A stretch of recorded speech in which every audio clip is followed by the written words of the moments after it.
CarDadBill here with the Supra GR 2.0 and a couple things why I think it might be the sleeper.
Alright guys, standing outside, Supra GR.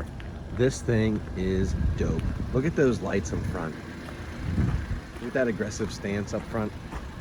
And the best part about this stance, honest to gosh, is this right here. This whole back end sits out a little bit farther than the front. The weight distribution is almost perfect in this vehicle. Sinister, sinister lights up front. Very aggressive. Comes around back. And you just see that fastback design at Aston Martin, Lexus, all the fast cars that have that race car design use that same back drop off, wide stance. Look at those tail lights, look at the exhaust. Look at that stance, that's sick. And that's what makes it drive so well, that's what makes it so much fun to drive. Unbelievable style. Let's hop inside, take a look. All right guys, inside the Supra, I want to turn it on for you. There's the button. Listen to that thing. And there's a sport button down here that makes the exhaust just a little bit louder. All digital dash, digital gas, digital temperature, all digital in the middle there. Even the RPMs down to the side. Headlight buttons. Really small cabin. If you guys, it's really close to everything, so I can't get any farther back. But you have your traditional BMW infotainment system with the traditional BMW shifter, the carbon fiber down here, the traditional infotainment controller, your sport button, your auto start stop, turning that off. This is just a storage compartment down here. You have a USB charger there, your HVAC dedicated buttons, your radio dedicated buttons, then the nice vents that hit your hands while you're driving, paddle shifters. It's just a nice clean interior overall, but very, very small, very, very bumpy. You have your JBL sound system, okay? And then back here, you have speakers behind both seats. Let's take a look at that trunk real fast. One note on this real quick, getting in and out is not easy, for sure. Now you have to hit the button down there to open up this trunk lid, and if you close that door before you open this up, then you won't be able to open it. It'll relatch. Now look how that comes off, how it comes up. It's kind of neat down in here. It's kind of a deep hollow in there. I wanted to keep some of my grocery stuff in here just so you guys can see the size of it, which it's not very big. This goes up so you have a little bit more room, but not much. Not much. Let's go for a ride. While we're driving around on a nice back road here, let's go over the numbers of the Supra. This is a 22 Supra GR 2.0, so it's not the 3.0, it's a 2.0. That is a 2.0 turbo, 255 horsepower, 295 pound-feet of torque, 8-speed automatic transmission, active exhaust, all that good stuff. Another brilliant thing about this vehicle, besides those numbers being awesome, is 28 miles per gallon. That's really what I'm getting. And I'm driving it hard most of the time. Now, I don't always have it in sport mode. I don't know how much that would be different. I flip it into sport mode when I need it. Getting on the highway, stuff like that, where I want to hear the exhaust crackle, I want to hear the pops, I want to hear the RPMs, go all the way up to the red line, stuff like that. Now, the other thing about this vehicle that stands out to me is it's under 50 grand.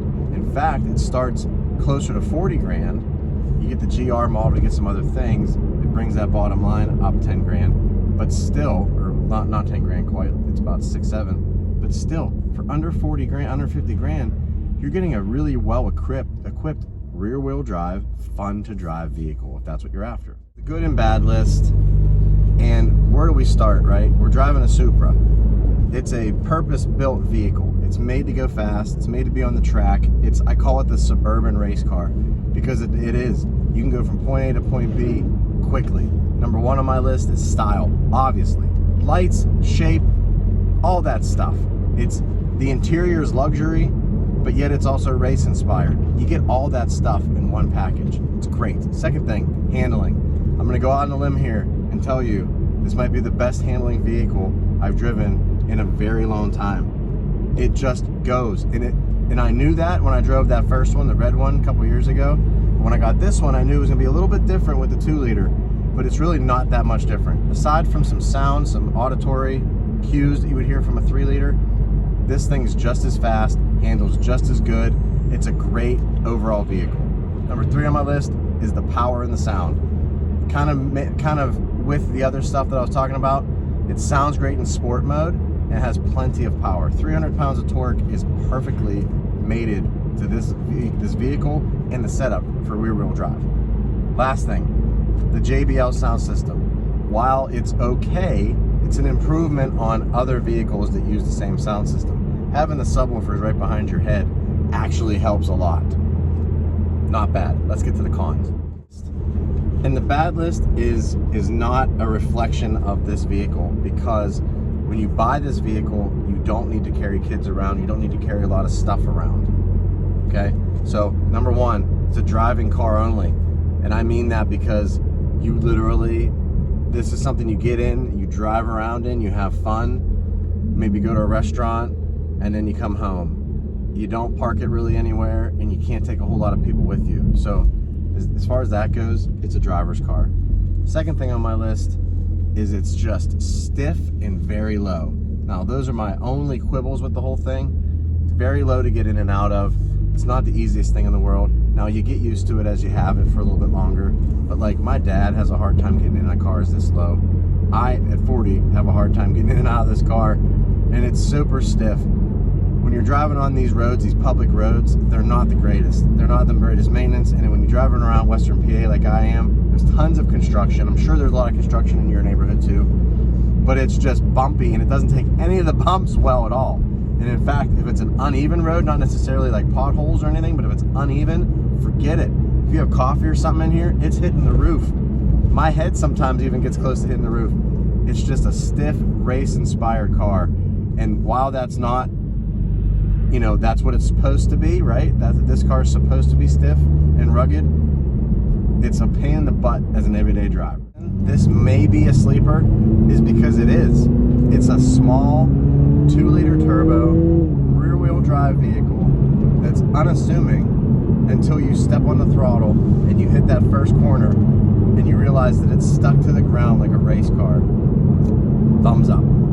Is driving dynamics, and it's really hard to explain that without showing you, taking you for a test drive perhaps, but it's the 300 pounds of torque, it's the small design, it's the Jaguar, Aston Martin, Mercedes coupe styling of this vehicle, and it's just ready to attack corners, and you can just go around them as fast as you want. As long as you take the right line, this thing's gonna hold you tightly on the road.